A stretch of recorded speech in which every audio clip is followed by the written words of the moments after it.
Kehadirannya di Ukraina diragukan. Pemimpin chatnya sekaligus sekutu Presiden Putin Kadyrov berkata, "Anda tidak melihat videonya?"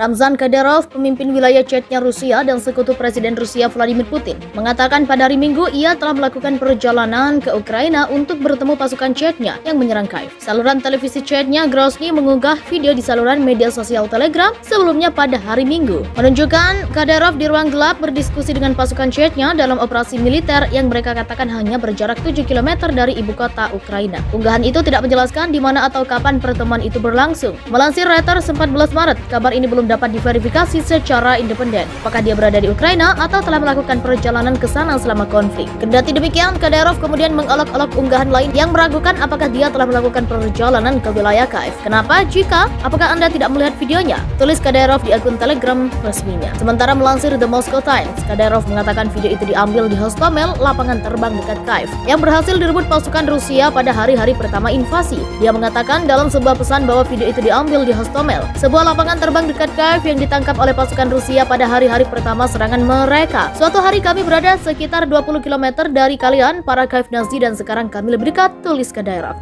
Dia meminta pasukan Ukraina untuk menyerah atau Anda akan habis. "Kami akan menunjukkan kepada Anda praktik Rusia mengajarkan peperangan lebih baik daripada teori asing dan rekomendasi dari penasihat militer," tambahnya. Kadyrov yang sering menggambarkan dirinya sebagai prajurit kaki Presiden Putin telah mengunggah video pasukan chatnya bersenjata lengkap di wilayah Kyiv sebagai bagian dari pasukan invasi Rusia. Dia telah berulang kali dituduh oleh Amerika Serikat dan Uni Eropa melakukan pelanggaran hak, sesuatu yang Kadyrov bantah. Diketahui Moskow berperang 2 kali dengan separatis di Chechnya, wilayah berpenduduk mayoritas Muslim di Rusia Selatan, setelah pecahnya Uni Soviet pada 1991. Tetapi sejak itu Moskow juga menggelontorkan sejumlah besar uang ke wilayah itu untuk membangun kembali Chechnya, memberi Kadyrov otonomi yang luas. Untuk diketahui, Kremlin menggambarkan tindakannya di Ukraina sebagai operasi khusus untuk demilitarisasi dan denazifikasi Ukraina setelah mendapat lampu hijau dari Presiden Putin pada 24 Februari. Sementara Ukraina dan Sekutu Barat menyebut ini sebagai dalih tak berdasar untuk melakukan invasi ketika ribuan orang dari sejumlah negara mendaftarkan diri untuk ikut bertempur melawan invasi Rusia bersama Ukraina. Sebagian dari mereka mungkin menghadapi konsekuensi dari pemerintah di negaranya sendiri. Sejumlah media asing melaporkan para relawan itu berasal dari Kanada, Georgia, India, Jepang, Inggris, dan Amerika Serikat. Berikut adalah ringkasan dari beberapa hukum dan undang-undang yang mengatur warga negara asing terkait keterlibatan mereka dalam Legion Internasional Ukraina. Amerika Serikat tidak melarang warganya untuk ikut bertugas bersama militer negara lain menurut situs Departemen Pertahanan AS. Menjadi perwira atau bertempur melawan sebuah negara yang menjalin hubungan damai dengan AS dapat menjadi dasar untuk melepas kewarganegaraan secara sukarela. Namun, sejumlah presiden di Mahkamah Agung mengatakan berdinas di militer asing saja tidak bisa menghapus kewarganegaraan AS. UU Netralitas Undang-Undang AS yang dibuat pada 1794 melarang warga berperang melawan pemerintah asing yang berdamai dengan Washington dengan ancaman hukuman maksimal 3 tahun. Undang-undang itu yang secara teknis bisa diterapkan pada relawan militer yang melawan Rusia pernah digunakan untuk mengadili orang Amerika yang terlibat dalam percobaan kudeta di Gambia pada 2014. Jika tidak ada kaitannya dengan terorisme domestik, sulit bagi saya membayangkan orang Amerika diadili karena pergi ke Ukraina, kata David Malet, profesor Universitas Amerika di Washington DC. Menteri Luar Negeri Rusia Sergei Lavrov mengatakan Presiden Rusia Vladimir Putin tidak menolak gagasan pertemuan dengan Presiden Ukraina Volodymyr Zelensky. Keduanya akan mengambil bagian dalam negosiasi tersebut, tetapi itu akan memerlukan beberapa persiapan. Kami telah mengkonfirmasi hari ini bahwa Presiden Putin tidak menolak gagasan pertemuan dengan Presiden Zelensky, kata Lavrov setelah pembicaraan sulit dengan Menlu Ukraina Dmytro Kuleba di Antalya di Turki Kamis 10 Maret. Dia mengingatkan mitranya dari Ukraina bahwa Putin dan Rusia selalu siap untuk bertemu jika kita dapat mencapai beberapa nilai tambah dan memecahkan masalah. Namun Lavrov mengatakan Moskow melihat tidak ada gunanya bertemu hanya demi pertemuan tanpa tujuan yang jelas. Mungkin di beberapa titik kebutuhan seperti itu diharapkan akan muncul,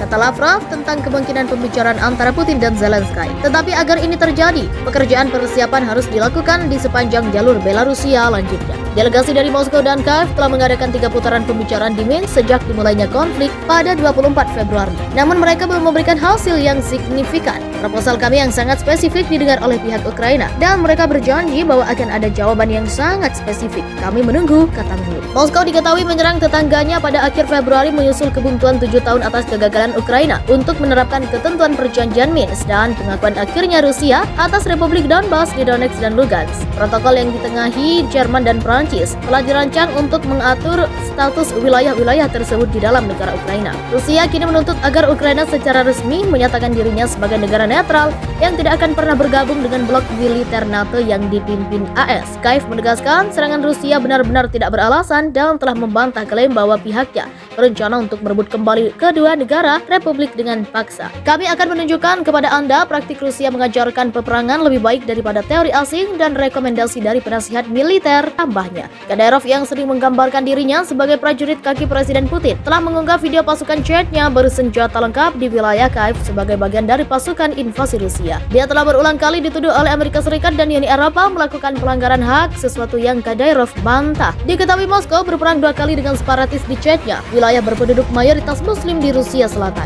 setelah pecahnya Uni Soviet pada 1991.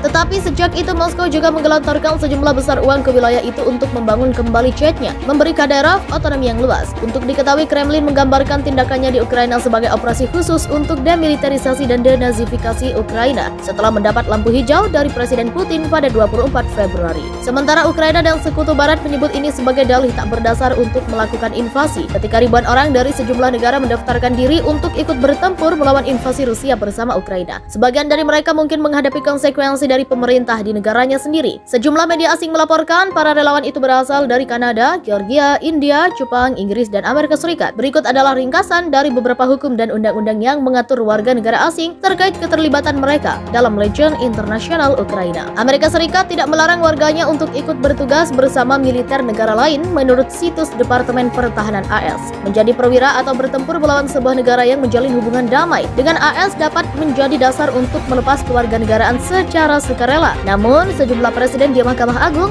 mengatakan berdinasti militer asing saja tidak bisa menghapus kewarganegaraan AS. UU Netralitas Undang-Undang AS yang dibuat pada 1794 melarang warga berperang melawan pemerintah asing yang berdamai dengan Washington dengan ancaman hukuman maksimal 3 tahun. Undang-undang itu yang secara teknis bisa diterapkan pada relawan militer yang melawan Rusia pernah digunakan untuk mengadili orang Amerika yang terlibat dalam percobaan kudeta di Gambia pada 2014. Jika tidak ada kaitannya dengan terorisme domestik, sulit bagi saya membayangkan orang Amerika diadili karena pergi ke Ukraina, kata David Malet, profesor Universitas Amerika di Washington DC. Menteri Luar Negeri Rusia Sergei Lavrov mengatakan Presiden Rusia Vladimir Putin